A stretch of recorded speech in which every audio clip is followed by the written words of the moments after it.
घनश्यामनी जय, बोलो सहजानंदनी जय। बोलो घनश्यामनी जय, बोलो सहजानंदनी जय। बोलो घनश्यामनी जय, बोलो सहजानंदनी जय। बोलो घनश्यामनी जय, बोलो सहजानंदनी जय।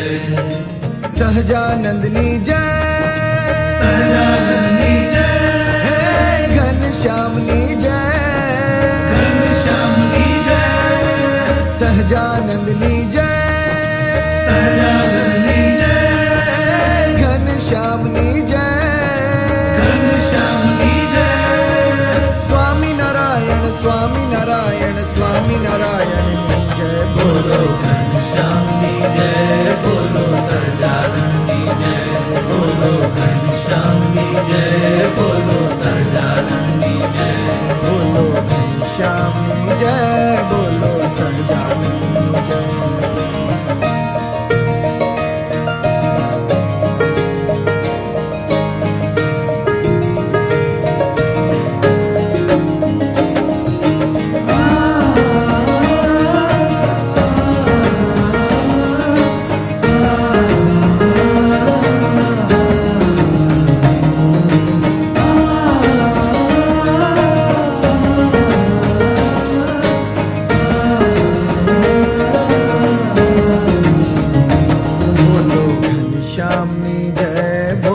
सहजानंदनी जय, बोलो घनश्यामनी जय, बोलो सहजानंदनी जय। बोलो घनश्यामनी जय, बोलो सहजानंदनी जय। बोलो घनश्यामनी जय, बोलो सहजानंदनी जय। सहजानंदनी जय, सहजानंदनी जय, हे घनश्यामनी जय, घनश्यामनी जय, सहजानंदनी जय, सहजानंदनी जय, घनश्यामनी जय, घनश्यामनी जय। स्वामी नारायण स्वामी नारायण स्वामी नारायण जय। बोलो घनश्यामनी जय, बोलो सहजानंदनी जय। बोलो घनश्यामनी जय, बोलो सहजानंदनी जय। बोलो घनश्यामनी जय, बोलो सहजानंदनी जय।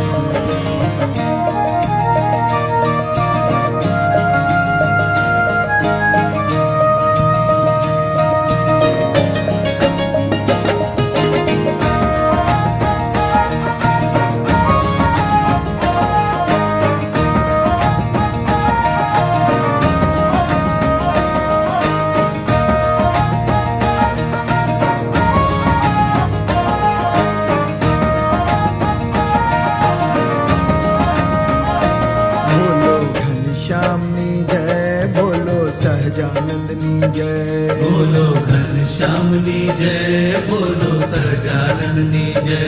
बोलो घनश्यामनी जय, बोलो सहजानंदनी जय। बोलो घनश्यामनी जय, बोलो सहजानंदनी।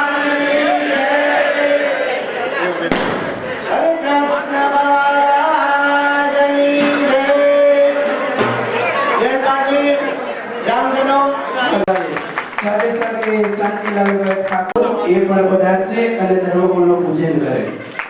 બોલો ધર્મગુણ દેવની બોલો હરે કૃષ્ણ મહારાજની જય। સિદ્ધેશ્વર મહાદેવ ચાલુ થઈ છે। ગઢપુર દેશ ગોપીનાથજી મહારાજના દિવસ રામોત્સવની પરંપરા અત્યારે પૂર્ણ થઈ રહી છે। જુનાગઢ દેશ રાધારમણ દેવનાજી જે ગામ છે ત્યાં વાલા ભક્તજનો રામોત્સવની આમ દિવ્ય પરંપરા ચાલુ। આ તો અનાયાસે યોગેશ રામોત્સવ તો જ્યારે નાવડા ધામની આંગણે તો સવારે ત્યાર પછી સણોસરામાં સવારે 2 વાગે રામોત્સવ પૂરો થયો। આપ વિચાર કરો તરત આ 6 વાગે સણોસરા 4 થી 6 સભા ત્યાં હતી। ત્યાં સભા પૂરી કરી 7 કલાકે વળી પાછા નાવડા વળી પાછા ફ્રેશ 8 કલાકે પરમ પૂજ્ય લાલી મહારાજની આ આપણે સભાની અંદર આવ્યા છે। તો અત્રે ભગવાન સ્વામિનારાયણના દિવ્ય આપણે ચરિત્ર એનું થોડું પાન કરવું છે। તો થોડી વાર માટે અત્રે વિનંતી કરું અત્યારે શૈલેષ ભગત એ આપણે કથાનો લાભ આપશે ત્યાર પછી આપણે આગળ ઘણા બધા ભક્તજનો છે ફૂલા દ્વારા સ્વાગત આપ્યું છે એ લેશું થોડી વાર માટે શૈલેષ ભગત અમે રૂપે વિરાજમાન એવા આપણા સૌના ઈષ્ટદેવ ભગવાન શ્રી સ્વામિનારાયણ વિરાજમાન આપણા સૌના ગુરુ એવા પરમ પૂજ્ય ધર્મ ધોરણધર 1000 આચાર્ય શ્રી રાજેન્દ્ર પ્રસાદજી મહારાજ તથા ભાવિ આચાર્ય પરમ પૂજ્ય 108 શ્રી યોગેન્દ્ર પ્રસાદજી મહારાજ તથા અમારી સાથે પધારેલા પાર્ષદ એવા જન્મંગલ ભગત તથા દરેક ગામના ભાઈઓ તથા બહેનો મારા જય સ્વામિનારાયણ ભક્તો આજે પીપળાણા ગામને આંગણે આ દિવ્ય સત્સંગ સભા કે આપણા ભાવિ આચાર્ય યોગેન્દ્ર પ્રસાદજી મહારાજના સાનિધ્યની અંદર એક આપણા મોટા ભાગ્ય છે કે આ પ્રસાદી ભૂત આપણું ગામ છે કે ભગવાને આ ગામની અંદર પોતે દીક્ષા ગ્રહણ કરી અને આ ધરતીને પાવન કરી છે અને રામાયણ સ્વામીએ ભગવાનને જ્યારે દીક્ષા આપી અને બે નામ ભગવાનના આ ગામની અંદર કર્યા છે એક તો સહજાનંદ સ્વામી મહારાજ અને બીજું નારાયણ મુનિ નામ એવો ભગવાનના દિવ્ય નામ આ ગામની અંદર પડ્યા અને ગામની અંદર અનેક પ્રકારની ભગવાને લીલાઓ કરી છે આ ગામના મહાન ભક્ત પણ નરસિંહ મહેતા એવા મહાન ભક્ત થઈ ગયા એટલે આ ગામ એટલું બધું પ્રસાદીનું છે કે એની અંદર પાવન ભૂમિ છે એની અંદર જો કોઈનો જન્મ થયો હોય તો એ પણ ભગવાનના ધામનો અધિકારી થાય અને આ ગામની બાજુમાં જે ઓજત નદી એની અંદર પણ ભગવાન અનેક ફેરો સ્નાન કર્યું છે તો એની અંદર જો કોઈ સ્નાન કરે તો પણ એને ભગવાનના ધામની પ્રાપ્તિ થાય એવું જે આ પ્રસાદી ભૂત સ્થાન કે જે આપણને મળ્યું છે તો એનો લાભ આપણે અવશ્ય લેવો જોઈએ કે જે ભગવાન આપણે મળ્યા છે તો એનું ભજન આપણે કરી લેવું જોઈએ કે આ મનુષ્ય દેહ છે કે મનુષ્ય દેહ વારે વારે આપણને મળતો નથી અને એ ભગવાનને જો ભજન કરવા માટે એ ભગવાનને રાજી કરી લેવા એ જ આ મનુષ્યનો મોટામાં મોટો કોઈ લાભ હોય તો ભગવાનને રાજી કરી લેવા અને જેટલું જો કોઈ જીવાત્મા ભજન કરે ભગવાનનું અને એ ભગવાન એટલા એની ઉપર રાજી થાય અને આ લોકના અને પરલોકની અંદર પણ ભગવાન એને સુખી કરે જેટલું ભજન કરે એટલું ભગવાન સુખ આપે કારણ કે ભગવાનની મૂર્તિ એવી સુખમય છે કે ભગવાનની મૂર્તિ જેવા જગતની અંદર કોઈ પણ જગ્યાએ એવું સુખ છે નહીં પણ ભગવાન જે આપણને સુખ આપે છે એ આપણને દેખાતું નથી અનુભવમાં આવે કારણ કે રોગો આપતા નથી એટલે આપણને ભગવાનના સુખનો અનુભવ થાય લાંબા સમય થાય કોઈ આપણે પૈસા કામમાં ગયા હોય તો એ આપણે અતવત રૂપિયા આપે એટલે આપણે એનો મહિમા અધિક જણાય છે પણ આ પુરુષોત્તમ ભગવાન છે એ આ જગતના કરતા હતા છે આપણે જે કઈ જન્મ આપ્યો છે એ બધો પણ ભગવાન દ્વારા જ કર્યો છે આપણે હાથ પગ આદિ અનેક પ્રકારના ઇન્દ્રિયો આપ્યા છે એ પણ ભગવાને જ આપ્યા ભગવાનની કૃપા થકી જ આપણને આ જન્મ આવી ભૂમિ ઉપર પ્રાપ્ત થયો છે તો એ ભગવાનને રાજી કરવા માટે આપણે જેટલું ભજન કરીએ ને એટલા ભગવાન આપણી ઉપર રાજી થાય છે પ્રથમના 33ના વચનામૃતની અંદર મહારાજે કીધું કે ભગવાનને રાજી કરવા માટેના તો અનેક સાધન છે એ મધ્યે એવું એક કયું સાધન છે કે જે એક સાધન જે અનેક સાધને કરીને ભગવાનને રાજી કરીને એવા એક સાધને કરીને ભગવાનને રાજી થઈ જાય ત્યારે મહારાજ કહે કે એક સાધન તો એ છે કે ભગવાનનો જેને દૃઢ આશરો થઈ જાય એ આશરો છે એ આશરો 3 પ્રકારનો છે એક તો મૂળપણે ભગવાનનો આશરો કરવો બીજો પ્રીતિએ કરીને ભગવાનનો આશરો કરવો અને ત્રીજો સમજણે કરીને ભગવાનનો આશરો કરવો આ 3 પ્રકારને જેને આશરો જો ભગવાનનો થઈ જાય ને તો એની ઉપર ભગવાનની અતિ પ્રસન્નતા થાય છે અને કૃપા થાય છે તો એ મૂળપણાનો આશરો મહારાજ કે કેવો હોવો જોઈએ કે ભગવાનને એક ફેરો આપણે જાણી લીધા કે આ ભગવાન છે આ જગતના કરતા હતા છે ભગવાન વિના કોઈ બીજું પણ કણકનું પણ આવતું નથી એવા જે ભગવાનને જાણ્યા હોય પછી આપણે કોઈ મતવાદી ફેરવવા આવે કોઈ બીજા શાસ્ત્ર આવડા વચાઈ ગયા હોય નાસ્તિકોના શાસ્ત્ર વચાવા તો પણ એ ભગવાનમાંથી આપણી પ્રીતિ ક્યારે હટે નહીં એવો મૂળપણાનો આશરો કે બ્રહ્મા જેવા ડોલાવ આવે તો પણ આપણે ક્યારે પણ ડોલીએ ને એવો મોટપણાનો એક આશરો ભગવાનનો કરેલો.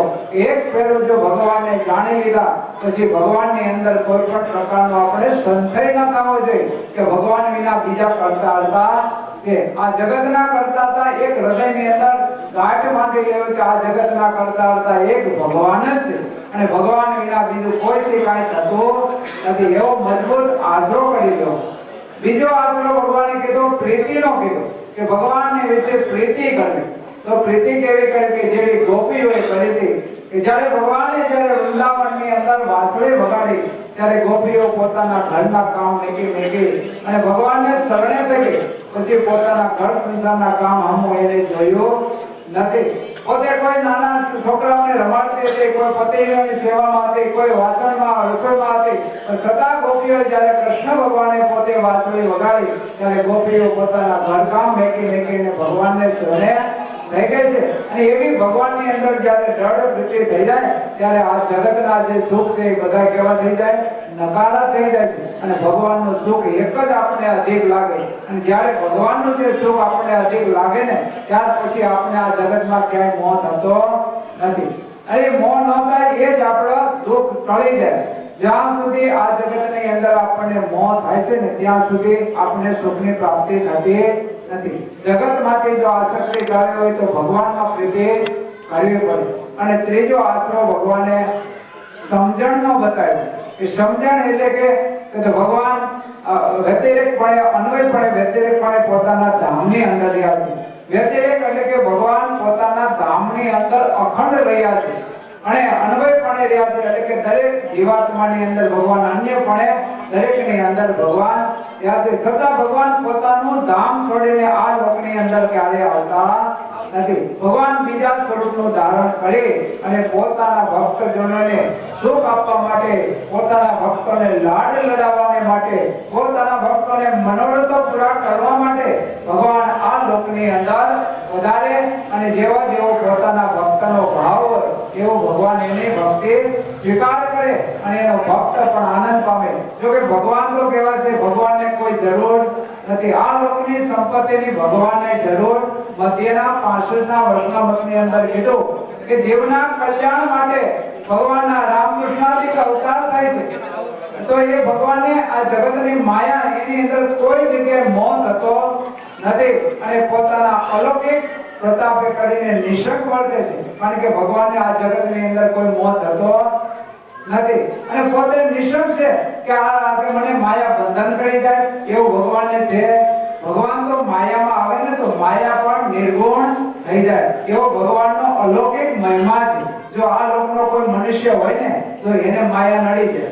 ગમે તેવા મોટા હોય તો પણ જો ભગવાનની આજ્ઞા પ્રમાણે ન રહે, ભગવાનથી શરણથી દૂર થઈ જાય તો માયા જરૂર એને વળગી જાય. પણ ભગવાનને ક્યારે માયા વળગતી નથી. ભગવાન માયાને પણ નિર્ગુણ કરી દે. એટલે એવા ભગવાન તો છતાં એ ભગવાન પોતાના ભક્તની ભક્તિ અંગીકાર કરવા માટે એ સારી પેટે પંચ વિષયને ભોગવે છે. પંચ વિષય ક્યાં? તો શબ્દ, સ્પર્શ, રૂપ, રસ અને ગંધ. આ 5 વિષય છે કે પોતાના ભક્તને ઈચ્છા હોય કોઈ ભક્તને કે મારા ભગવાનને મારે થાળ ધરવા છે, મારે ભગવાનને જમાડવા છે, સારા સારા મેવા મીઠાઈ જમાડવા છે, તો ભગવાન સારી પેટે એનું જમે. પોતાના ભક્તનું રૂડું થાય ને એટલા માટે જમે. કાંઈ ભગવાનને કાંઈ એવી ભૂખ હોતી નથી. પોતાના ભક્તનું કાંઈક રૂડું થવા માટે ભગવાન બધું એવું સ્વીકારે. કોઈ ભક્તને વસ્ત્ર અલંકાર ભગવાનને અર્પણ કરવા હોય તો ભગવાન વસ્ત્ર અલંકાર સ્વીકારે. કે જેમ દેવ બંદરના જે પ્રેમભાઈ હતા, જ્યારે ભગવાન ગઢડાની અંદર બિરાજમાન હતા ને ત્યારે એ પ્રેમભાઈ ભગવાન હારું વસ્ત્ર સારા સારા લાવ્યા અને ભગવાન ઊભા થઈ અને સામે ચાલીને એના વસ્ત્ર માગી અને ભગવાને એ વસ્ત્ર પોતે અંગીકાર કર્યા. શા માટે અંગીકાર કર્યા? કે પોતાના ભક્તોનો એવો ભાવ હતો ને. અને મહારાજે કીધું આવી રીતે અમે સામે ચાલી અને ક્યારેય કોઈના વસ્ત્ર અલંકાર અંગીકાર નથી કર્યા. આજ તો અમને આ ભક્તનો જેવો ભાવ હતો ને એ ભાવ જોઈને અમે આ વસ્ત્ર અંગીકાર કર્યા છે. એટલે ભગવાન જે કાંઈ સ્વીકાર કરે છે, જે કાંઈ એ બધું પોતાના ભક્તનું સારું કરવા માટે, પોતાના ભક્તને રાજી કરવા માટે ભગવાન સ્વીકાર કરે. એટલે એવું ભગવાન અન્વય વ્યતિરેકપણું છે કે દરેક જીવાત્માની અંદર ભગવાન રહ્યા છે અને પોતાના ભક્તોના ભાવ પણ રજૂ સ્વીકાર કરે છે. અને બીજું કે ભગવાન જેવા આ લોકની અંદર પધારે છે. પોતાના અવતારનું જેવું કોઈ ચરિત્ર હોય એવા નાના મોટા ચરિત્ર ભગવાન કરે છે. એ ચરિત્ર શા માટે કરે કે એ આપણા કલ્યાણ માટે કરે છે. કે જે ભગવાનના ચરિત્ર ગાયા રાખે તો એનું ભગવાનનું ચરિત્ર દિવ્ય હોય તોય ભલે, ભગવાનનું ચરિત્ર પછી માનુષિક હોય તોય ભલે, એ ભગવાનનું જે ચરિત્ર ગાય તો અંતે ભગવાન આપણને પોતાના ધામની પ્રાપ્તિ કરાવે છે. આ બાજુનું પંચાળા ગામ છે. પંચાળા ગામની અંદર ભગવાને સેલણ ઉત્સવ કર્યો. એ સેલણ ઉત્સવની અંદર આખા ગામને ધોવાડા બંધ જમવાનું કર્યું. એ વખતે ભગવાન ત્યારે પંચાળાની ગામની ઉપર રાજી થયા અને ગામના ભક્તોને પૂછ્યું કે તમારે હવે અમે તમારી ઉપર રાજી છે તો અમારે તમને જમાડવા છે. ત્યારે ભક્તોને પૂછ્યું કે તમને ભાવે શું? એટલે બધા કે સેલણ કરો. અને સેલણ જમાડ્યું બધા ગામના લોકોને. અને ભગવાનને પછી કીધું હવે કોઈ બાકી છે? ત્યારે ગામના લોકો કે હવે કોઈ બાકી છે નહીં. ભગવાન કે જો આગળ ઓલા ટેકરા ઉપર રહ્યા છે ને એને જમાડ્યા કે મહારાજ એ તો ભાઈ હિંસા કરવાવાળા વ્યક્તિઓ છે, એને આપણે જમાડવાના ન હોય. મહારાજ કે વરસાદ વરસે ને ત્યારે હું ગામમાં વરસે ને સીમમાં ન વરસે, કંઈક પાપીને ખેતરમાં ન વરસે એવું હોય? ભગવાન પાસે એવું કાંઈ હોતું જ નથી કે એને પણ તમારે બોલો. એટલે ભગવાન એવા દયાળુ છે, ગમે તેના ગમે તેવા ગુના હોય તો ભગવાન ક્યારેય કોઈના ગુના અમું જોતા નથી. એટલે એ ભગવાને કીધું એને બોલાવો અને પછી એ દેવી પૂજકને ભગવાને બોલાવ્યા છે અને એને સેલણ જમાડ્યું. અને એ દેવી પૂજકને પછી ભગવાનની જે 3 ચોકલિયાવાળી જે પાઘ હતી એના હૃદયમાં ખુશી ગઈ કે આ ભગવાન સહજાનંદ સ્વામીએ મને સેલણ જમાડ્યું છે. અને એના કારણે પછી અંતે કાયમને માટે એની સ્મૃતિ થઈ. પછી જ્યારે એનો અંતકાળ આવ્યો છે ત્યારે પોતાને મનમાં સ્મૃતિ થઈ કે મારે હવે સેલણ જમવું છે. ત્યારે પોતાના જે પરિવારજનોને વાત કરી છે કે મને ઓલું જમાડો, એ કે ઓલા સહજાનંદ સ્વામી જમાડ્યો ને. એટલે પરિવારજનો બધાય ના પાડે છે. પછી એ આપણા ઘરમાં એવું તો ક્યાંથી હોય? એટલે એ ભગતના મુખમાંથી નીકળી ગયો કે એની કરતાં તમારે કરતાં તો ઓલા સહજાનંદ સ્વામીની હારા કે મને એને સેલણ જમાડ્યું. એ જો યાદ આવ્યું અને અંત સમયે તો ભગવાન પોતે પોતાના ધામની પ્રાપ્તિ કરાવી. એટલે એવા ભગવાન આપણી ઉપર દયા કરી અને આપણા ગામની અંદર પધાર્યા છે અને અનેક જાતની આપણા ગામની અંદર લીલાઓ કરી છે. અને એ જો લીલાઓ આપણે વાગોળીએ, એ લીલાઓ આપણે કાયમ સંભાળીએ અને જો અંતકાળે જો એની સ્મૃતિ થઈ જાય ને તો ભગવાનના ધામની પ્રાપ્તિ થઈ જાય. આ લોકની અંદર તો સુખ આપશે જ ભગવાન. જે ભગવાનને શરણે થાય ને એને આ લોકની અંદર જરા કંઈ પણ દુઃખ રહેવા દેતા નથી. પણ આપણે એટલી શરત હોય કે આપણે ભગવાનને શરણે થવું પડે. અને શરણે થયા ત્યારે જ કહેવાય જ્યારે ભગવાને જે આજ્ઞાઓ કરી છે એ પાળીએ ને ત્યારે આપણે એના શરણે થઈ જાય. પોતપોતાની રીતે આપણે કરીએ એ ત્યારે આપણે બરાબર શરણાગત સ્વીકાર્યું કહ્યું ન કહેવાય. જ્યારે ભગવાનની જે નાના મોટી આજ્ઞાઓ જે શિક્ષાપત્રની અંદર હોય, સત્સંગી જીવનની અંદર હોય, વચનામૃતની અંદર હોય, જે શાસ્ત્રની અંદર જે કાંઈ આજ્ઞા હોય એ આજ્ઞા પ્રમાણે જ્યારે રહે ને ત્યારે આપણે ભગવાનને શરણે થયા કહેવાય. અને એ શરણે થઈ જાય એટલે ભગવાન આ લોકના અને પરલોકના દુઃખ બધા આપણા કાપી નાખે છે. અને અંતકાળે જ્યારે ભગવાન પોતાના ધામને પ્રાપ્તિ કરાવે છે. અને એ જ ભગવાનની આજ્ઞા મુજબ આજે આપણે લાલજી મહારાજ પણ આપણે નવમા વંશજ ભગવાનના એ આપણે આ આપણા ગામની અંદર પાવન કરવા માટે ભગવાનના 9મા વંશજ એવા નુગેન્દ્ર પ્રસાદજી મહારાજ પધાર્યા છે. તો એનો જો કોઈ દર્શન કરીએ, આપણે એના મુખની ખાલી વાણી સાંભળીએ ને તો પણ આપણા સ્વામી, હું પેલા ગુણાતીતાનંદ સ્વામી વાતોમાં લખીએ કે એવા મહાપુરુષોના જો દ્વારા આપણે વાત સાંભળીએ તો આપણા કાન પવિત્ર થઈ જાય.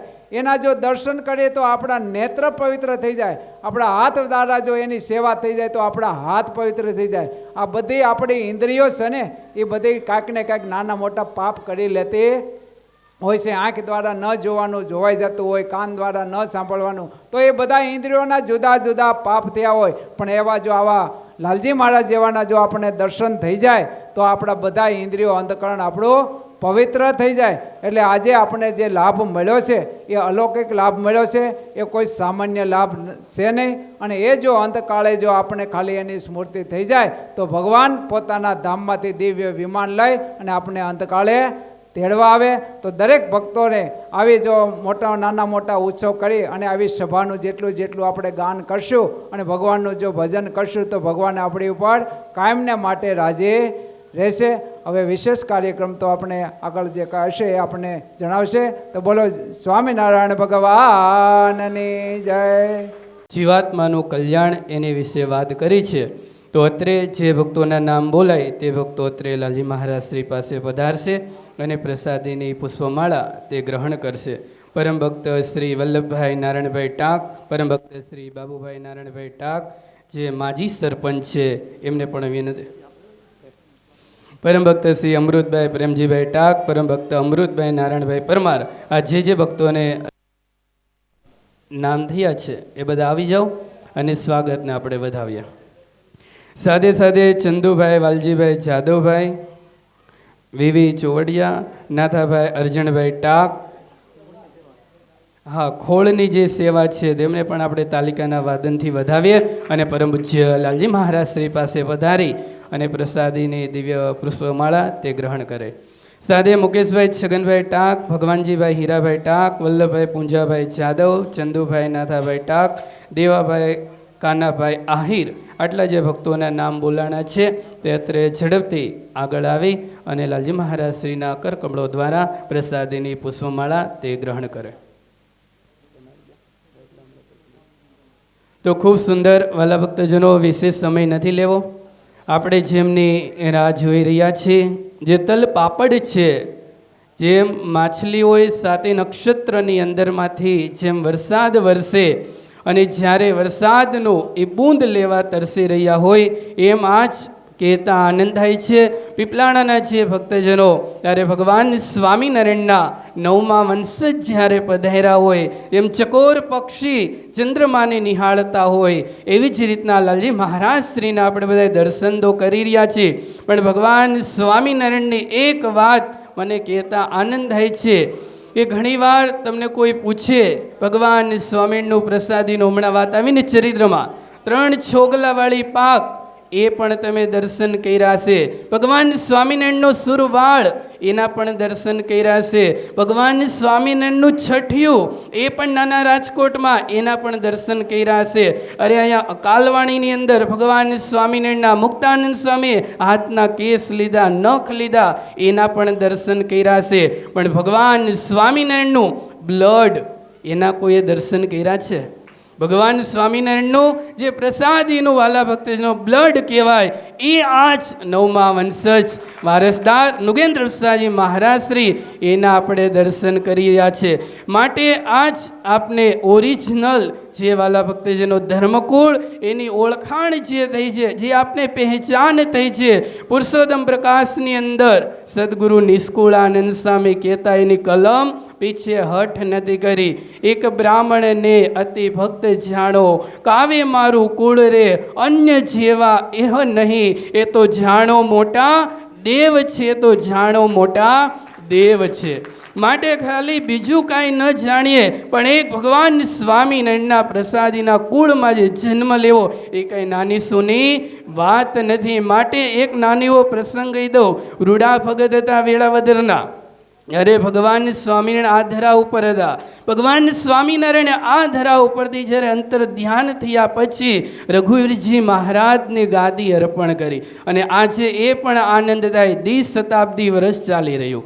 મદન મોહનજી મહારાજને 200 વર્ષ થવા માટે જઈ રહ્યા. ભગવાન સ્વામિનારાયણ સહસ્તે લખેલી શિક્ષાપત્રી એને 200 વર્ષ જવા માટે જઈ રહ્યા. અને ભગવાન સ્વામિનારાયણ પોતાની જ જે કુળની પરંપરા એને ખબર હતી પૂર્વ જે સમય જશે, કળિયુગ આવશે, મારો જે સંપ્રદાય છે એને અવિરત સૂર્યચંદ્ર કરશું ત્યાં લગીન ચલવા માટે આચાર્ય પદની સ્થાપના કરી. એ આચાર્ય પદને આજે 200 વર્ષ થવાના છે. એટલે ત્રિવેણી સંગમ છે.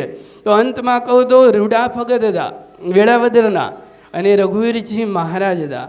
અને રૂડા ભગતને એમ થતું હતું ભગવાન સ્વામિનારાયણ જ્યારે હતા અને એમની સાથે સેવામાં હતા અને ગાડું પોતાની પાસે સરસ મજાના ગાડામાં જોડેલા બળદ. ભગવાન સ્વામિનારાયણ કહ્યું કે ભગત આ બળદ બહુ સારા છે, ભગત આ બળદ બહુ સારા છે. પણ રૂડા ભગત વાલા ભક્તજનો એ મર્મ ભગવાન સ્વામિનારાયણનો સમજી નાસિકા. અને ભગવાન સ્વામિનારાયણ આ લોકમાં આવી પોતાના જે અવતારી કાર્ય કરવાતા, શાસ્ત્ર રચવાતા, મંદિરો કરવાતા, મૂર્તિ સ્થાપન કરવી હતી, આચાર્ય કુળની જે સ્થાપના કરવી હતી, બધું જ કાર્ય કરી મહારાજ અક્ષરધામમાં જ્યારે ગયા ને પછી રઘુવીરજી મહારાજ હતા ત્યારે રૂડા ભગતને એમ થયું કે મને ભગવાન સ્વામિનારાયણે બળદનું કહ્યું હતું, પણ હવે મારે શું કરવું? ત્યારે ગોપાળાનંદ સ્વામીને વાત કરીને ગોપાળાનંદ સ્વામીએ કહ્યું કે રૂડા ભગત તમે ચિંતા ન કરો, તમારે બળદ દેવા છે ને? એ કે હા. ભગવાન સ્વામિનારાયણને દેવા છે ને? એ કે હા. તો આ આચાર્ય રઘુવીરજી મહારાજને આપી દો એટલે અક્ષરધામમાં તમારા બળદ પહોંચી ગયા. એ જ વારસદાર, એ જ ઓરિજિનલિટી, આ જ નવમા વંશ નુગેન્દ્ર પ્રસાદજી મહારાજ શ્રી એના દર્શન થઈ ગયા છે. માટે આપણે બધા ધન્ય ભાગી બની ગયા છીએ. તો વિશેષ કાંઈ નહીં કહેતા લાડીલા લાલ એવા નુગેન્દ્ર પ્રસાદજી મહારાજના ચરણોમાં પ્રાર્થના કરી આજે પીપલાણા ધામનો જે સત્સંગ આજે એમ કહેવાય ને હેલી મંડાણી આવો કાયમ માટે ચડતો ને ચડતો રંગ રહે અને અમારા જીવનમાં ધર્મકુળની ભગવાન સ્વામિની આજ્ઞા ઉપાસના નિયમ નિશ્ચયને પક્ષ કાયમ માટે મજબૂત બની રહે એવા રૂડા આશીર્વાદ અમને પ્રદાન કરો. એકવાર જોરદાર તાલિકાના સાથે આપણે પૂર્વ પૂજ્ય ભાવિ આચાર્ય મહારાજ શ્રી નુગેન્દ્ર પ્રસાદજી મહારાજ શ્રીને વધાઈ લઈએ.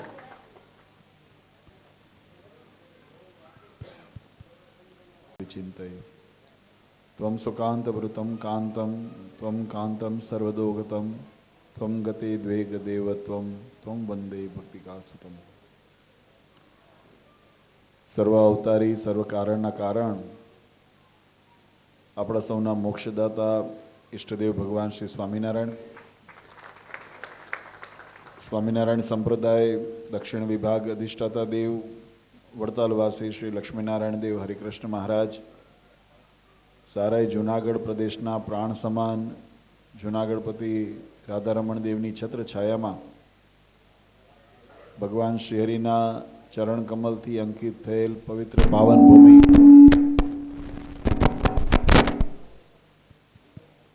ભગવાન શ્રીહરિના ચરણ કમલથી અંકિત થયેલ પવિત્ર પાવન ભૂમિ એવા પીપલાણાને આંગણે આજની આ દિવ્ય સભામાં ઉપસ્થિત ધર્મકુળ આશ્રિત વાલા સર્વે અમારા પાર્ષદો, શ્રીજીના લાડીલા ધર્મકુળ આશ્રિત વાલા સર્વે સત્સંગી હરિભક્તો, સર્વ ધર્મ પ્રેમી સજ્જનો, સર્વ મોક્ષભાગી જીવાત્માઓ, દરેક ભક્તજનોને અમારા હૃદયપૂર્વક જય સ્વામિનારાયણ. વાલા ભક્તો, ભગવાન શ્રીહરિની અસીમ કૃપાથી આજે પીપલાણાને આંગણે આ દિવ્ય સભાનું આયોજન કરીને ભગવાનના મહિમાના, ભગવાનના સિદ્ધાંતોના, ભગવાનના ચરિત્રને શ્રવણ કરવાનો આપણને અવસર મળ્યો છે એ આપણા ધન્યભાગ છે. આમ તો સોરઠની ધરા જેના માટે સ્વયં ભગવાન શ્રી હરિ એમ બોલ્યા કે સરવારને સોરઠ દેશ મને પ્રિય સોરઠ વિશેષ. ભગવાને જેને પોતાના અંતર્મનની અંદર સ્થાન આપ્યું હોય એ આ જૂનાગઢ રાધારમણ દેવના જે તાબાના ગામડાઓ, આપણું જે આ સત્સંગ આ વિસ્તારનો એના ભક્તોનો ભાવ કેવો હશે, આપણા વડીલોએ પૂર્વજોએ ભગવાનને કેવા રાજી કર્યા હશે કે જેને કરીને ભગવાને પોતાની પ્રાગટ્ય ભૂમિ એવા સરવાર દેશથી વિશેષ સોરઠને બતાવ્યું. એટલું જ નહીં, હમણાં થોડા દિવસ પહેલાં કેટલાક યુવાનો આવ્યા હતા અને મને એક પ્રશ્ન પૂછ્યો વડતાલની અંદર. મને કે બાપુજી, ભગવાન સ્વામિનારાયણ આ ધરા ઉપર મનુષ્ય તનું ધારણ કર્યું તો કોઈ મોટા એવા શહેરની અંદર, એવા કોઈ ધામની અંદર, એવા કોઈ સ્થાનની અંદર જન્મ ન લીધો, છપૈયા જેવું નાનું ગામડું કેમ પસંદ કર્યું? આપણને મનમાં એમ થાય ને, મહારાજે જો અહીંયા દીક્ષા ગ્રહણ કરી તો આ પીપલાણાનું નાનું ગામ કેમ પસંદ કર્યું? ત્યારે એનો ઉત્તર અમે કીધું કે શ્રીમદ સત્સંગી જીવન, ભક્ત ચિંતામણી આદિ જ્યારે ગ્રંથને વાંચન કરીએ, ભગવાન સ્વામિનારાયણના દિવ્ય ચરિત્રોને જ્યારે યાદ કરીએ આચાર્ય શ્રી વિહારીલાલજી મહારાજે હરિલામૃત આદિ ગ્રંથની અંદર પણ એનો વિસ્તારથી વર્ણન કર્યું.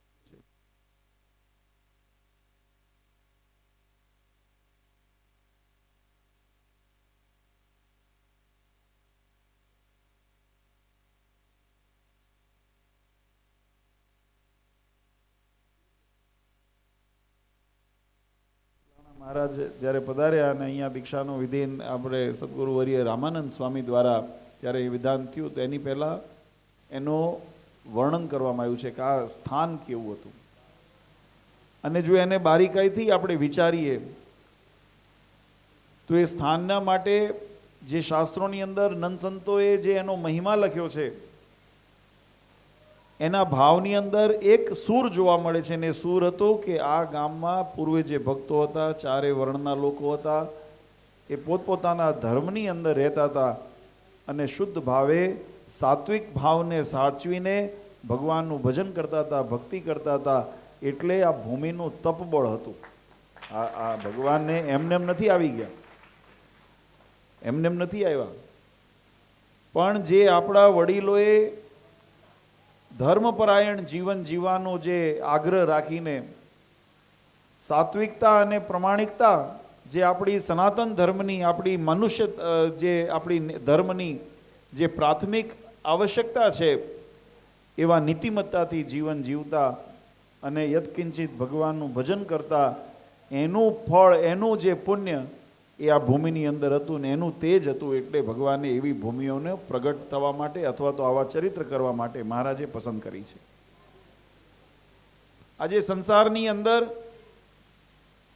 અનેક સ્થાન છે. મહારાજને આ વાત ભગવાન સ્વામિનારાયણે વચનામૃતમાં પણ સમજાવી. મહારાજ કે અમને તો જ્યાં ભગવાનનું ભજન થતું હોય, જ્યાં સંસારિક રાગનો ત્યાગ થતો હોય. મહારાજને વડતાલમાં મહારાજ સભા કરીને બેઠા હતા ત્યારે ચિમનરાવજી વડોદરાના હતા. એમને ભગવાનને કીધું કે તમે કોઈ ધનાઢ્ય વ્યક્તિ હોય, કોઈ સુખી વ્યક્તિ હોય, કોઈ સત્તાવાન વ્યક્તિ હોય, એને તમારા ઐશ્વર્ય પ્રતાપ દેખાડો.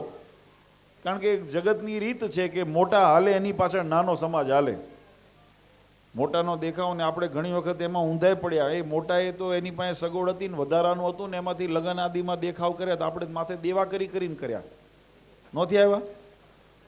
ઓલાન પાસે વધારાનું હતું તો એને ગાડી વસાવી તો આપણી પાસે નહોતી તો એને આપણે જરૂર નહોતી, પણ તો એ જમીનો વેચીને ગાડીઓ વસાવી. આવું આ દેખાદેખીનું પરિણામ નથી થતું જગતમાં.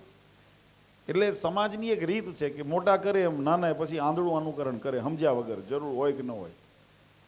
પણ મહારાજને ચિમનરાવજીએ બહુ સુંદર પ્રશ્ન પૂછ્યો કે મહારાજ તમે કોઈ એવા સુખી માણસ હોય, કોઈ મોટા પુરુષ હોય, એને તમે આ તમારા ઐશ્વર્યના દર્શન કરાવો તો એની પાછળ સમાજ સહેજે સહેજે વળે. ત્યારે મહારાજે બહુ એને ઉત્તર સુંદર કર્યો. મહારાજ કે અમે મોટાને શા માટે અમે કોઈ અમારા ઐશ્વર્યના દર્શન કરાવીએ કે અમારા ભગવાનપણાની પ્રતીતિ કરાવીએ? કારણ કે એને જો કદાચ વિશ્વાસ થશે, અમારા ઉપર રાજી થશે અથવા અમારા માટે અહોભાવ થશે તો એને પોતાના સત્તા અને સંપત્તિનું ગુમાન હોય અને એમ વિચારે કે હું આ સંપત્તિથી અથવા તો અમારી સત્તાથી હું ભગવાનને પણ પામી લઈશ ને અમને ભગવાનને બાંધવા માટે દુર્યોધને શું કર્યું? ભગવાન કૃષ્ણચંદ્ર મહાભારતનો પ્રસંગ છે. જ્યારે યુદ્ધની ઠેરી ગઈ કે હવે યુદ્ધ કરવાનું જ છે એટલે મામા શકુનીએ દુર્યોધનને તૈયાર કરીને મોકલ્યો કે તમે જઈને ભગવાન કૃષ્ણને પોતાના પક્ષમાં લેવાનો પ્રયત્ન કરો કે જો એ પક્ષમાં હશે ને તો આપણા માટે જીત સહેલી થશે. અને દુર્યોધન ગયા પણ ભગવાને ત્યાં ચરિત્ર કર્યું ને ભગવાને બહુ સુંદર એક યુક્તિ કરી. કારણ કે આવ્યા હતા, કોઈને ભગવાન યાચક આવે તો એને નિર્દોષ તો મને નારાજ થઈને જવા ન દે. ભગવાનનો એક દયાળુ સ્વભાવ છે. એટલે ભગવાને કીધું કે મારે એમને એમ ના પડાય. પણ મહારાજે યુક્તિ કરી. મહારાજ કીધું હું જો મારી પાસે બે વસ્તુ છે, એક બાજુ હું છું અને એક બાજુ મારી નારાયણી સેના છે અને મારું એક બીજું પ્રણ છે કે હું યુદ્ધમાં શસ્ત્ર નહીં ધારણ કરું. એટલે દુર્યોધનને મનમાં, કારણ કે સત્તા અને માનનું જેને અભિમાન હતું ને, દેહાભિમાન, ભગવાનનો મહિમા હોય ને એનો સ્વભાવ જુદો હોય. પણ જેને ભગવાનનો મહિમા ન હોય એને પોતાની પાસે રહેલી સંપત્તિ, સત્તા અને શક્તિનું એને ગુમાન હોય અને એ ગુમાનમાં અહંકારમાં એ પોતાનું અધપતન નોતરે. રાવણ પાસે ઓછી શક્તિ નહોતી પણ એ શક્તિ જ્ઞાન બુદ્ધિની સાથે એને જે અહંકાર હતો ને એ અહંકારે વિનાશ કાળે વિપરીત બુદ્ધિ એની બુદ્ધિને ભ્રષ્ટ કરી. એમ દુર્યોધન જ્યારે ભગવાન પાસે ગયો ત્યારે ભગવાને આ યુક્તિ કરી. ભગવાનનો જો મહિમા હોત તો ભગવાને અર્જુનજીને પહેલાં કીધું કે ભાઈ પહેલાં એ મારી સામે એની દ્રષ્ટિ પહેલી એના ઉપર પડી છે એટલે એને પહેલાં માંગવાનું. દુર્યોધને મોટો થયો કે ભાઈ હશે અને અર્જુનજીને કીધું કે તમે માંગો, ત્યારે અર્જુનજીએ કીધું મને તો પ્રભુ તમે જોઈએ છે. અર્જુનજીએ ભગવાનની માંગણી કરી, મારે તો તમે જોઈએ છે. દુર્યોધનને એમ થયું કે આ મૂર્ખ છે. દુર્યોધનને શું થયું કે આ મૂર્ખ છે. આટલી મોટી નારાયણી સેના એને મળતી, ત્યાં તો યુદ્ધ કરવાનું હતું, આ થોડી લાડવા ખાવા જવાનું હતું. અહીંયા તો યુદ્ધની જરૂર હતી, ત્યાં સૈનિકની જરૂર પડે. યુદ્ધને વાતોથી ન જીતાય, ત્યાં શિષ્ટાચારથી ન જીતાય. યુદ્ધની અંદર તો ખબાખબી બોલાવવી પડે. તમે બધા ધીંગાણા જોયા હોય, કર્યા હોય, ગામમાં થયા હોય, સાંભળ્યા હોય, ખબર હોય.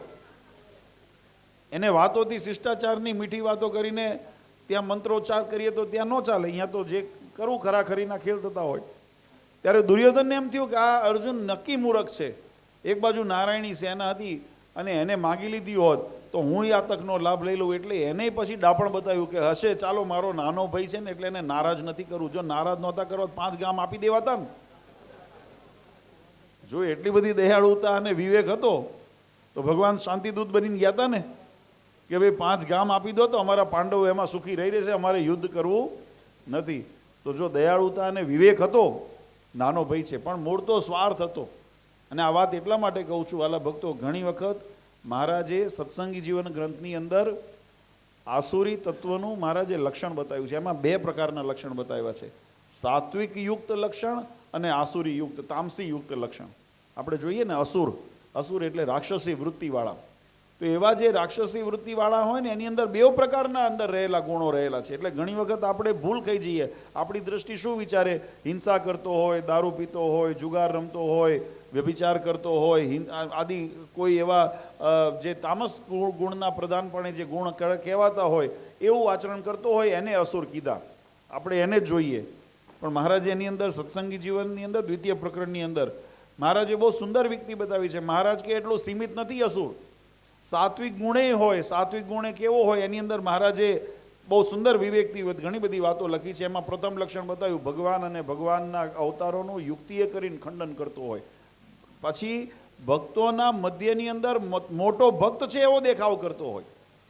આસુરી વ્યક્તિ કેવો દેખાવ કરે, આડંબર, પાખંડ જેને કહેવાય એવો પાખંડ કરે કે જોનારને ભલભલાને મનની અંદર ભ્રમણા ઊભી થાય કે ઓહો આના જેવો. આપણે ત્યાં ગુજરાતીમાં એક કહેવત છે, બગ ભગત, બગલા જેવો ભગત. આ દ્રષ્ટાંત આપણે સાંભળ્યું છે ને. બગલો તળાવના કાંઠે એ આમ એક પગ ઉપર ઊભો હોય ધ્યાન મુદ્રાની અંદર. એટલે માછલીઓને એવું થાય કે કોઈ મોટા તપસ્વી આવ્યા છે, કોઈ મોટા સાધુ પુરુષ આવ્યા છે. અને કેટલા તપસ્વી છે. વચનામાં સત્સંગી જીવનની અંદર મહારાજે લખ્યું, વાત વાતમાં એટલી તમને મોટો પ્રભાવ નાખવા પ્રયત્ન કરે, અંતર્મનની અંદર કપટ હોય અને કપટે યુક્ત પણ એ ભગવાનનો દ્રોહ કરે, ભગવાનની આજ્ઞાનો દ્રોહની વ્યાખ્યા પણ વચનામૃતમાં મહારાજે કરી છે. મોટપને ભગવાનના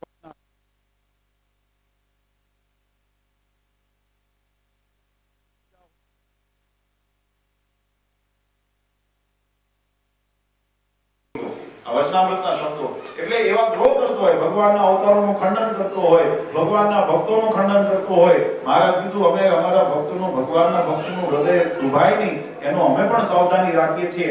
ત્યારે એને ભગવાનના ભક્તોના હૃદય દુભાવવામાં પણ એને શંકા ન પડે. અથવા એનો જીવ એ આસુરી વૃત્તિ છે પણ કેવી છે, સત્વ ગુણમાં ઢંકાયેલી છે. તામસી તો દેખાણી, ક્રોધ કરે, દારૂ પીવે, વ્યસન કરે એટલે આપણને ખબર પડે કે આ તામસ ગુણ યુક્ત આસુર છે. પણ જે સાત્વિક ગુણની અંદર હોય એમાં પણ આસુરી વૃત્તિ મહારાજ આવા લક્ષણ બતાવ્યા. અને આ કહેવાની પાછળનું કારણ વાળા ભક્તો એટલા માટે કહું કે મહારાજને એક વખત મહારાજ ગરડાની અંદર વાસુદેવ નારાયણના ઓરડાની આગળ સભા કરીને બેઠા હતા. પછી મહારાજે એક બહુ સુંદર પ્રશ્ન પૂછ્યો. મહારાજ કે આ સંસારની અંદર જીવાત્મા જે જન્મ લે છે એને કેટલાક અનુભવ થતા હોય છે. આપણને બધાને અનુભવ થાય છે પણ આપણી દ્રષ્ટિ વિચાર ત્યાં સુધી કદાચ આપણે વિચારીએ નહીં એટલે પહોંચે નહીં. મહારાજે બહુ સુંદર વાત કરી. મહારાજ કે આ શરીરને નાશ થતા જગત આખું જાણે છે, દેખે છે. આપણે નથી જોયું શરીરનો નાશ થતા, કોણે નથી જોયું? કોઈના ઘરમાં મૃત્યુ ન થયું એવું બન્યું છે? આપણે બધાએ જોયું છે ને, બધાનો અનુભવ છે. અનુભવ જોયું એટલે આપણે અનુભવ કરેલો છે કે આ શરીરનો એક દિવસ નાશ થવાનો છે. હવે આ વાત સત્ય છે, જાણીએ છીએ, જોયેલી છે. આ ચૈતન્ય તત્વ જુદું પડી જાય છે. શબ જ્યારે શરીરમાંથી આત્મા નીકળી જાય પછી શબને આપણે ગમે તેટલું હલાવીએ, એને જમાડીએ, એની આગળ તમે એનું ભાવતું મૂકો, પહેરાવો, એને કોઈ ફરક પડતો નથી. એ જીવ તત્વ જુદો થઈ ગયો એ પણ જોયું છે. આ બધું જોયા પછી જીવને જગતનું મહત્વ છૂટતું નથી. આપણે વિચારીએ, કોઈ દિવસ ચિંતન કરજો કે આપણે રોજ જોઈએ છીએ, છતાં પણ મહાભારતની અંદર પ્રસંગ આવે છે જ્યારે યુધિષ્ઠિર ને પાંડવો જ્યારે લાક્ષાગૃહમાંથી બચીને નીકળ્યા પછી જંગલની અંદર ભટકતા હતા, એમાં માતા કુંતીને જ્યારે તરસ લાગી છે ત્યારે એ પાણી લેવાને માટે પાંડવો ગયા છે અને એમાં એ તળાવ જે હતું એ યક્ષના આધિપત્યનું હતું. એટલે યક્ષે કીધું મારા પ્રશ્નના જવાબ આપો. પાંડવોના બીજા 4 ભાઈઓ એટલે ભીમ, અર્જુન વગેરે, નકુલ, સહદેવ વગેરે જવાબ ન આપ્યો એટલે મૃતપ્રાય થયા. પછી યુધિષ્ઠિર ગયા છે, એનો સંવાદ ત્યાં યક્ષનો ને યુધિષ્ઠિરનો બતાવ્યો છે. એમાં એક પ્રશ્ન પૂછ્યો છે કે આ જગતમાં મોટામાં મોટું આશ્ચર્ય શું છે? આ જગતમાં મોટામાં મોટું આપણે કહેવાય કે અજુગતું વસ્તુ શું કહેવાય? આશ્ચર્ય એટલે અજુગતું, જે ન સ્વીકારી શકાય છતાંય છે. તો એમાં યુધિષ્ઠિરે એનો જવાબ આપ્યો છે કે આ સંસારની અંદર મહદ છે, લગભગ કોઈ એવો દિવસ નહીં હોય કે જીવાત્માએ મૃત્યુ નહીં જોયું હોય. હા, આપણે કદાચ મનુષ્યના સગાવાલા, કુટુંબી છાપા ખોલો તો કોકનું વાંચ્યું હશે. એટલે એક કોઈ દિવસ એવો નથી જતો કે જે દિવસે મૃત્યુનો સાક્ષાત્કાર આપણને ન થયો હોય, પ્રત્યક્ષ કે પરોક્ષ રીતે. પણ આપણે બધાએ એનું જાણ્યું છે, પણ છતાંય આપણને મૃત્યુનો અહેસાસ નથી થતો. આપણે એક દિવસ આ સંસાર મૂકીને જતું રહેવાનું છે એવો આપણને ભાર નથી રહેતો. અને એ ભાર નથી રહેતો એટલે આપણે દેહ અને દેહના સુખને માટે આપણે રાત દિવસ જે કાળી મજૂરી કરતા હોઈએ કે કાળા ધોળા કરતા હોઈએ એ કરીએ છીએ, પણ આત્મકલ્યાણ માટેનું સાધન કરતા નથી. આ મોટામાં મોટું ચોંકાવનારી વસ્તુ છે કે જે શાશ્વત છે, જે જીવાત્મા આ જેના મોક્ષ માટે આપણે કરવાનો આપણને અવસર મળ્યો છે, તક મળી છે, એનું ચિંતન આપણને થતું નથી ને આપણને માત્ર દેહના સુખને. એટલે ભગવાન સ્વામિનારાયણ કીધું આ જગતનું જે હેત છે એ જીવાત્માને ટળતું નથી. અને બીજું, ભગવાન સુખના સિંધુ છે. એ શાસ્ત્રના જ્ઞાન પરથી, સત્સંગ પરથી હમણાં સંતોએ હમણાં ભક્તોએ વાત કરીને ભગવાનની દયાળુતા કેવી છે, ભગવાનની મોટપ કેવી છે, ભગવાન કેટલા કરુણાનિધાન છે, કેટલા સુખના સિંધુ છે, જેના આમ કહેવાય કે જેના સુખની આગળ તો સ્વર્ગાદિના સુખ પણ નરક સમાન ભાસે એવા અક્ષરધામના સુખના અધિપતિ એવા પૂર્ણ પુરુષોત્તમ ભગવાન. એનો મહિમા આપણે સત્સંગ દ્વારા જાણ્યો છે, પણ છતાંય ભગવાનમાં હૃદયમાં પ્રધાનપણું આવતું નથી, જોઈએ એવું હેત થતું નથી. અને સ્ત્રીઆદિ જે પદાર્થો હોય, જે માન મિલકત હોય, જગતની અંદર આપણે જે વસાવેલું હોય એનું મહત્વ છૂટતું નથી. એની પાછળનું શું કારણ છે? અને આ અનુભવ આપણને લગભગ બધાને થતા હોય. ત્યારે મુક્તાનંદ સ્વામી સત્સંગની માં એમને પ્રયત્ન કર્યો ઉત્તર કરવા. મહારાજને કીધું, મહારાજ એનું કારણ તો વૈરાગ્યનો અભાવ છે. વૈરાગ્ય, રાગની વ્યાખ્યા પહેલા સમજીએ. કોઈ પણ વિષયની અંદર અનુરાગ થવો, એની અંદર હેત થવું, બંધાવું, એનું નામ રાગ. તમે જગતના વિષયની અંદર, પદાર્થની અંદર તમે એનો માલ માનો ને એનો રાગ. એનો માલ મનાય ને. જો હું તમને એક દ્રષ્ટાંત આપું એટલે વાત સમજાય કે તમને એક રસ્તામાં જતા એક હીરાનો ટુકડો મળ્યો હોય અને એના જેવો તમને કાચનો ટુકડો મળ્યો હોય. હવે તમારી પારખી આંખ છે, તમે જો ઓળખી જાઓ, સમજાય કે આ હીરો છે, તો તમે કાચને ઉપાડશો, હીરાને ઉપાડશો?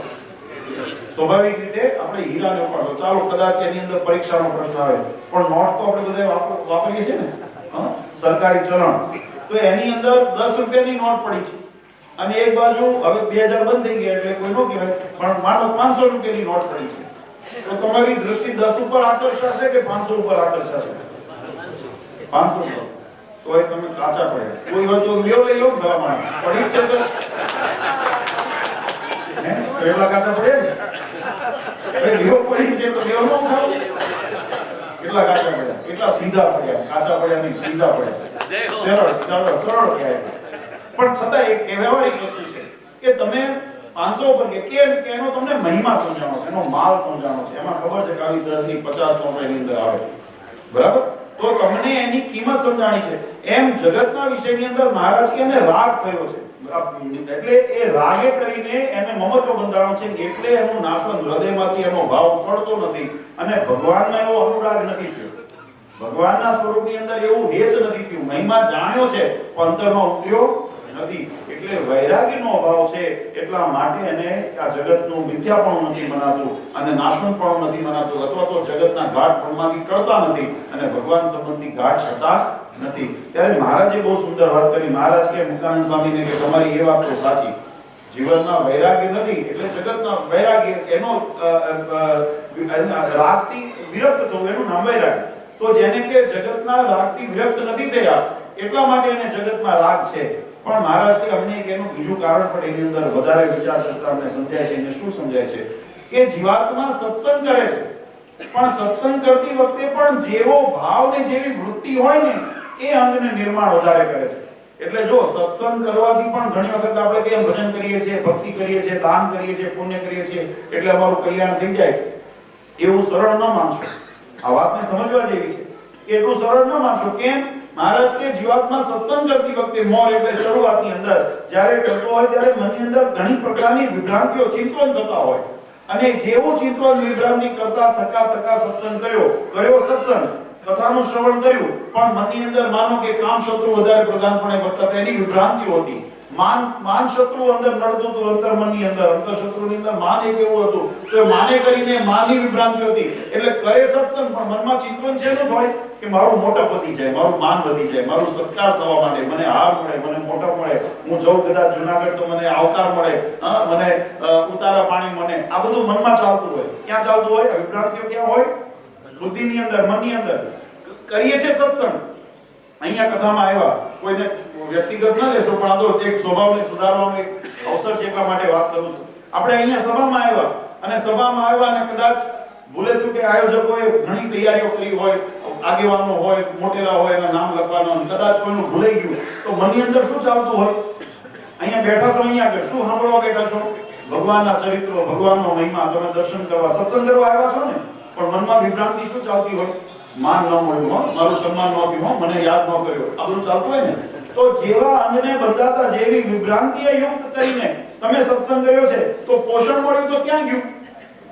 એ વિભ્રાંતિને મળ્યું એટલે અંગ પરિવર્તન થયું નહીં. એટલે મહારાજે જો કેટલો સુંદર વાત સમજાવી. એવું દરેક કામ, ક્રોધ, લોભ આ બધા અંતરશત્રુઓ છે, જગતના વિષયો છે. તમે દ્રષ્ટિએ કરીને ભગવાનના દર્શન કરવા જાઓ પણ ચપળ આંખો રાખીને તમે જ્યારે કરતા હો ત્યારે તમને ભગવાનની અંદર એકાગ્રચિત ન થાય. બીજું બધું ઘણું બધું આવે અને ઘણું બધું જોતા હોય, કોણ શું કરે છે, કોણ શું બોલે છે, મને કોણે હાર, કોને મળ્યો, કોને ન મળ્યો, કોને મોટો મળ્યો, કોને નાનો મળ્યો, આ બધી જ્યારે દ્રષ્ટિ કરતા હોય એટલે શું થાય? એ વિચારે યુક્ત કરીને કર્યો સત્સંગ પણ સત્સંગ પહોંચ્યો નહીં. સત્સંગનું ફળ આપણને યથાર્થ પ્રાપ્ત ન થયું અને એ વિભ્રાંતિ જે અંગ મનમાં જે સંકલ્પો હતા એને પોષણ મળ્યું. પછી એ પોષણ દ્રઢ થતું જાય અને એક સમય એવો આવે કે જ્યારે એ અતિશય બળવાન થઈ જાય. સત્સંગ એ કરીને જ થયો પણ અતિશય જ્યારે બળવાન થઈ જાય ત્યારે તમને સત્સંગથી વિમુખ કરી નાખે.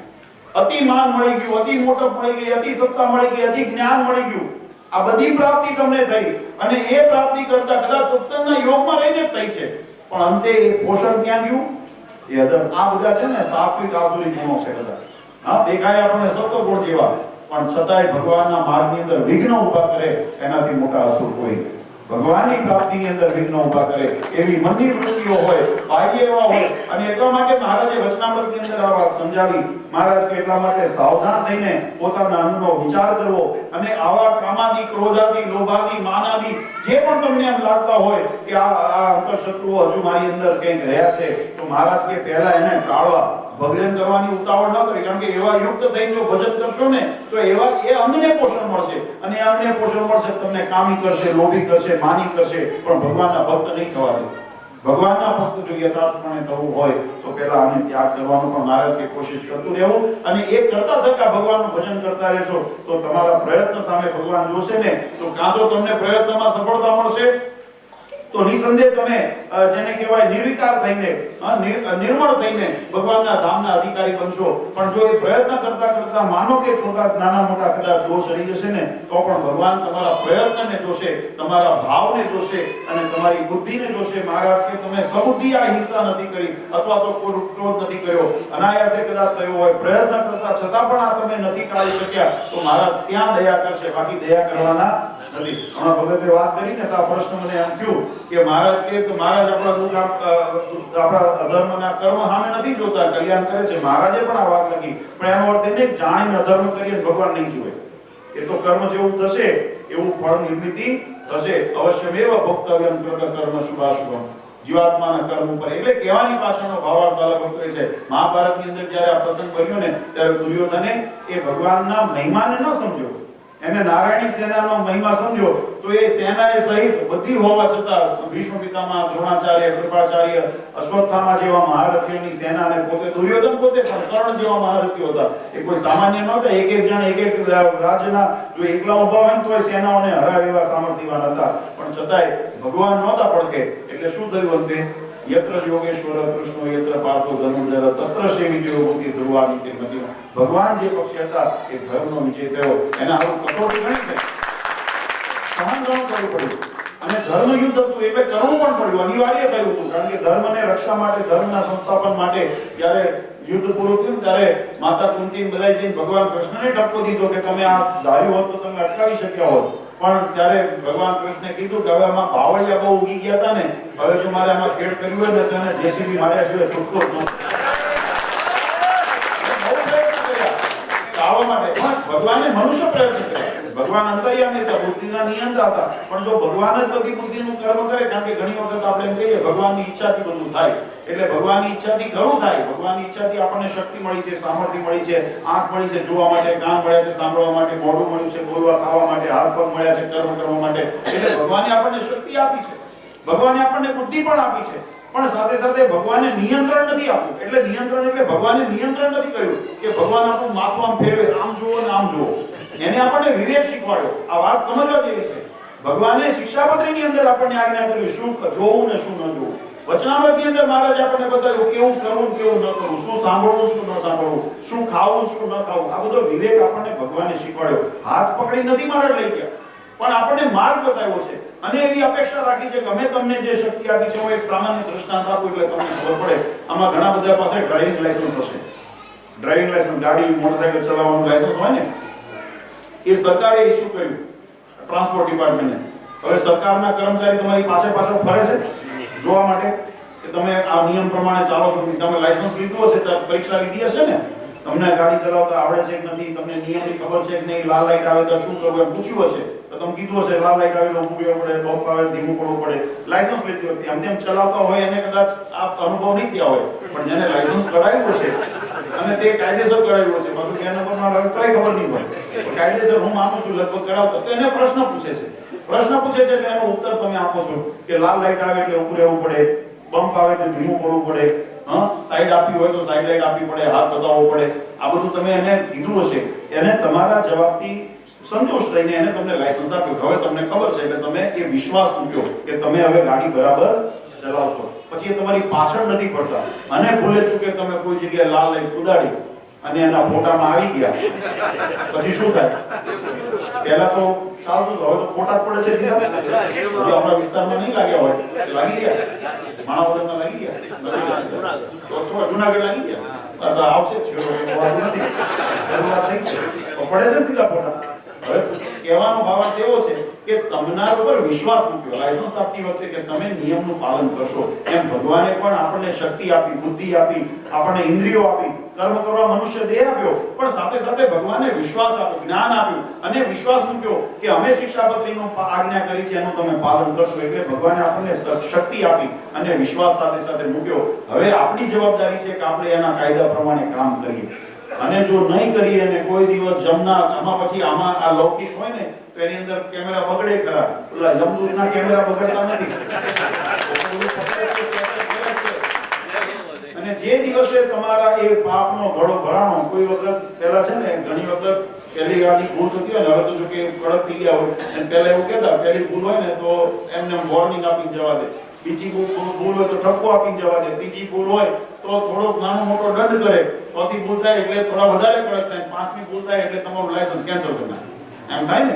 એમ આ પહેલા એટલી હવે ખબર નહીં શું પદ્ધતિ પડી, કારણ મારે અનુભવ નથી એટલે મને કોઈ દિવસ એવું પૂછાણું નથી, પણ આજે આપણે જોયું હોય એટલું હોય તો કહેવાનો એમ ભગવાનના દરની અંદર પણ ભગવાન પણ જીવાત્મા પહેલી ભૂલ કરે ને નાની મોટી તો ભગવાન એને અજાણ્યો જાણી, અજ્ઞાની જાણી એક વખત ક્ષમા કરી શકે કે હશે એને ખબર નહોતી એનાથી ભૂલ થઈ ગઈ. મહારાજ એને તક આપે પ્રાયશ્ચિત કરવાની, તક આપે સુધારવાની. બીજી વખત કદાચ ભૂલ કરે તો મારા થોડા કડક થાય, એને ધક્કો આપે, થોડી નાની મોટી શિક્ષા કરે, નાનું મોટું અનુભવ થાય, આપણને ઠોકર વાગે એટલે ખબર પડે કે આ કંઈક અમારાથી ભૂલ થઈ છે, એટલું કરે. મહારાજના છે ને આપણે કહીએ છડીમાં દેખાતી નથી ને અવાજે નથી આવતો, પણ વાગે કરી. આ વાત સમજવા જેવી છે. એ સમજાય તો સમજાય, ઘણાને અમે જોયા છે ભગવાનની આજ્ઞાનો દ્રોહ કર્યો હોય, ભગવાનના સિદ્ધાંતનો દ્રોહ કર્યો હોય, એ આખી જિંદગી ભગવાનના મંદિરની અંદર સાધુ તેંદ્રિયા હોય કે હરિભગત તેંદ્રિયા હોય, કે મર્યા છે ને ત્યારે એના જીવડા પડ્યા છે, એવા અમે નજરે આ વાત જગતને સમજાવી બહુ અઘરી છે, કે સમજવું એને અહેસાસમાં લેવું અઘરું છે. બાકી અમે નજરે જોયા છે જીવડા પડી મળ્યા છે. પણ કે છતાંય એટલે ભગવાન આપણા ઉપર જ્યારે વિશ્વાસ મૂકતા હોય તો પહેલા આપણને સાવધાન કરે, પછી છતાંય કદાચ ન માની અને કરીએ તો થોડોક મોટો એકાદ મહારાજ આપણને ઝટકો આપે, કે જેથી કરીને જો સમજી જઈએ પાછા વળી જઈએ તો. પણ જ્યારે બહુ અતિશય થઈ જાય ને પછી રાવણ ને દુર્યોધન જેવા જ્યારે વિચારો થવા માંડે, કંસ જેવા જ્યારે વિચારો થવા માંડે ને એવી પ્રવૃત્તિઓ જ્યારે થાય ને ત્યારે ભગવાન પછી હાથમાં શિશુપાળે કેટલા ભગવાનના અપરાધ કર્યા, 100 અપરાધ કર્યા, ત્યાં સુધી ભગવાને સહન કર્યા. અને ભગવાને એને માતાને વરદાન આપ્યું હતું, વચન આપ્યું હતું કે હું 100 ગુના સુધી એનું નહીં વધ કરું. પણ 100 જ્યાં પૂરા થયા પછી ભગવાને દયા નથી કરી ક્ષણ માત્ર માટેની.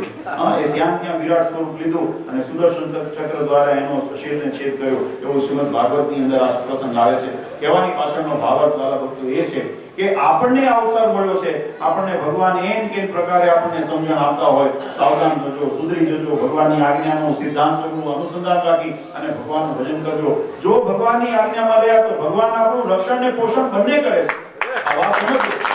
ભગવાને એટલી ખાલી આપણી જવાબદારી એવું નથી લીધું ધામમાં લઈ જશું. મહારાજ કે આ લોકમાં પણ સુખ્યા કરશું અને પરલોકની સુખની પણ પ્રાપ્તિ કરાવશું. મહારાજ એવું આપણા ઉપર બંને રીતે આ સંસારમાં અને મને એક બતાવો, ભગવાનની આજ્ઞામાં રહેતો હોય આ જીવનમાં કસોટી આવે, કારણ કે અસુરની અધર્મની સાથે લડવું હોય ને એટલે સહન કરવું પડે. ઘણી વખત ધર્મદેવ ભક્તિ માતાને સહન કરવું, રાજા હરિશ્ચંદ્રને સહન કરવું પડ્યું, વસુદેવ દેવકીને સહન કરવું પડ્યું. જેને જેને ધર્મ અને સત્યનો માર્ગ અપનાવ્યો છે ને બધાના જીવનની અંદર સંઘર્ષ ને કસોટીઓ આવી છે, પણ એની અંદર ભગવાને રક્ષા પણ કરી છે અને ભગવાને ઉગારી પણ લીધા છે.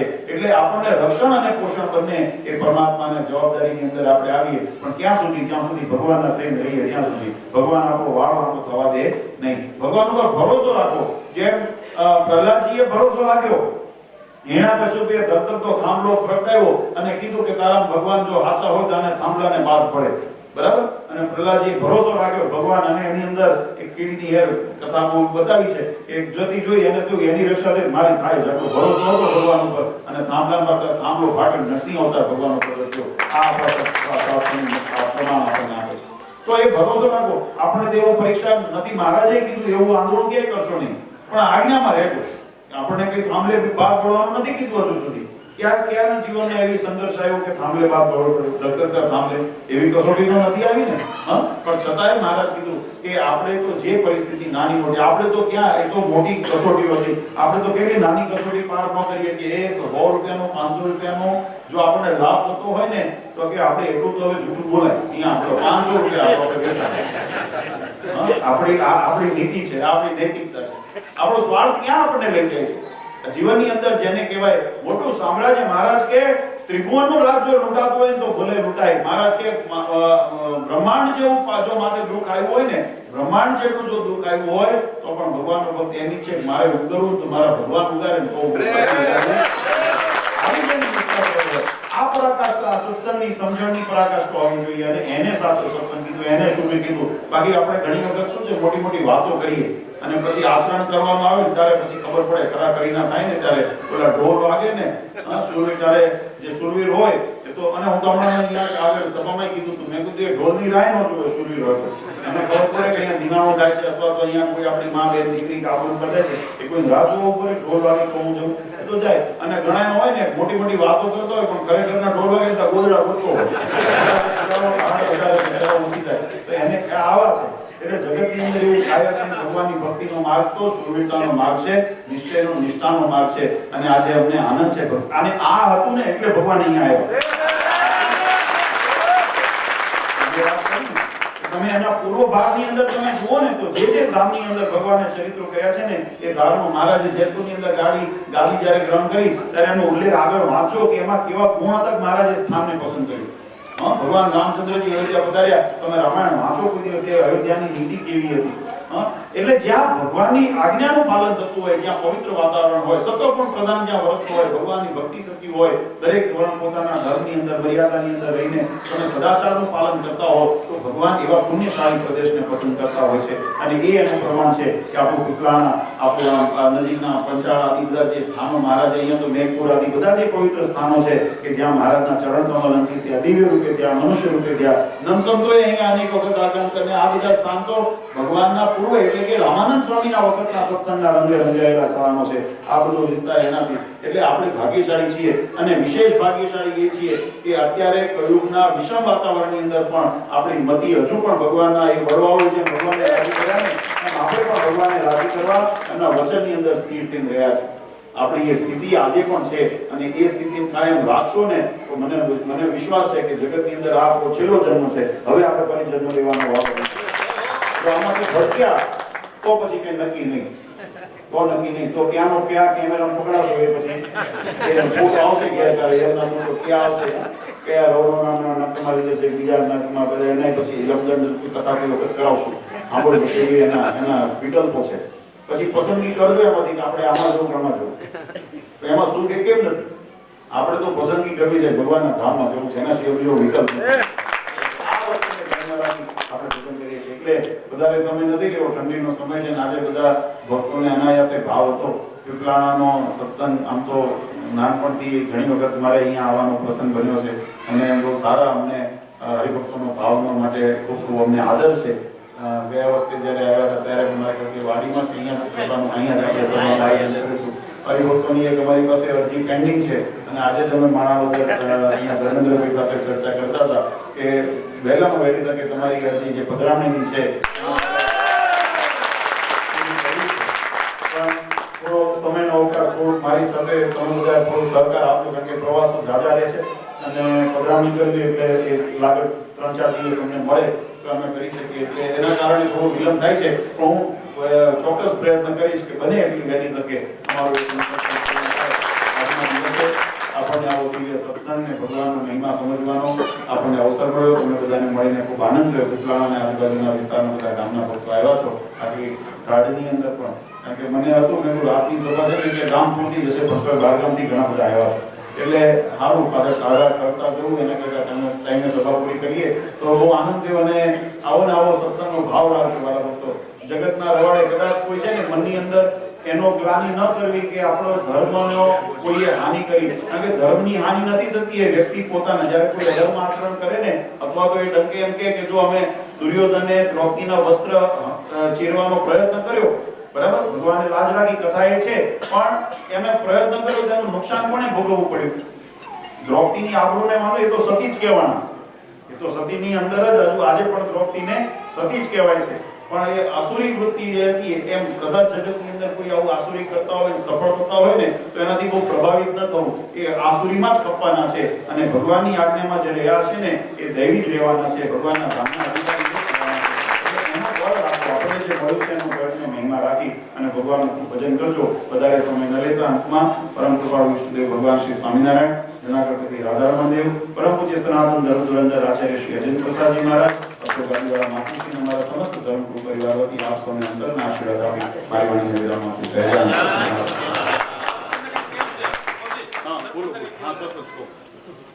મારે એટલી વિનંતી કરવી છે કે જ્યાં બોર્ડ માર્યો ને એમાં ખાલી ચોગડો છે ને પાંચડો કરવો છે.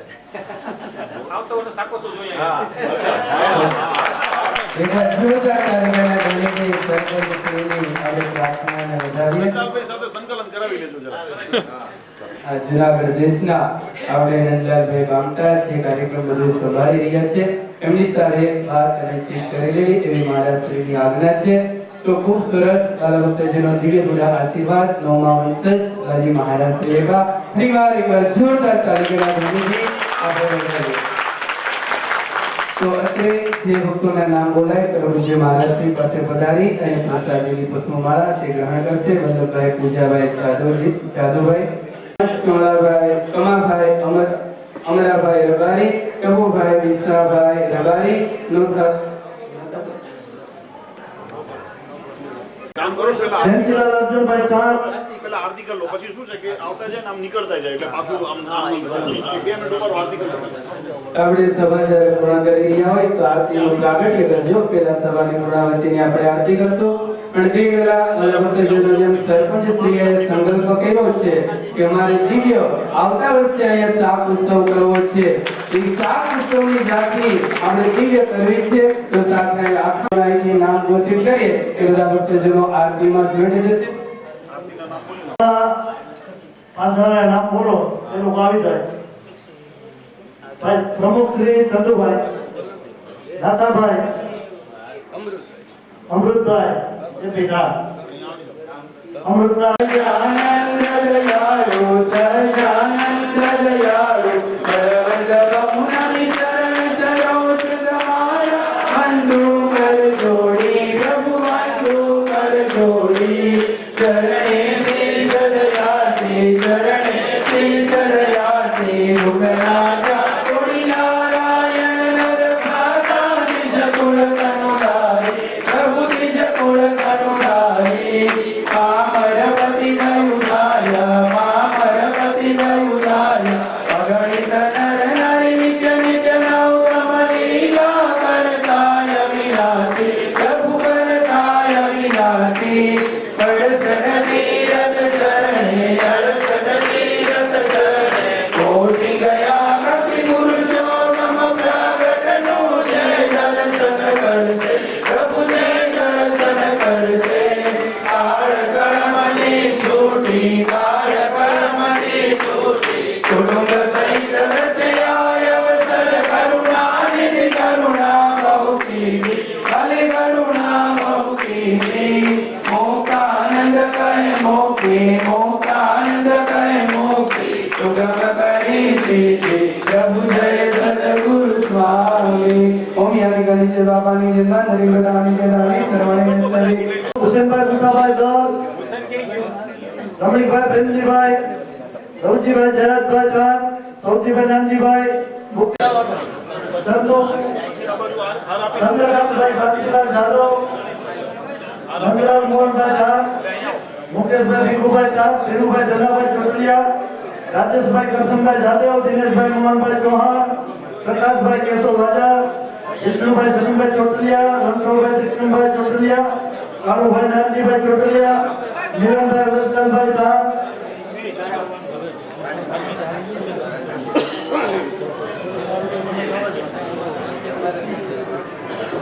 તો સરસ ભક્તજનો બધાના આ ભાવ વિભોરથી મહાશ્રી નાથે દિવ્ય વસ્તુ અમારા ગ્રહણ થાય છે. અને વિશેષ આપણે બધાને આનંદ માટે શાક ઉત્સવનો સંકલ્પ કર્યો છે. મહારાજશ્રી ખૂબ રાજી છે. કૃપા કરીને બહુ ચાહને ચરણ સ્પર્શનો લાભ મળશે. એકવાર જોરદાર તાલીઓના ધ્વનિથી આ ચરણ સ્પર્શનો લાભ અને બહુ વાલા ભક્તજનો આપણી પાસે ટાઈમ સીમિત છે અને લાઈન પાછળ ઊભી થઈ જાય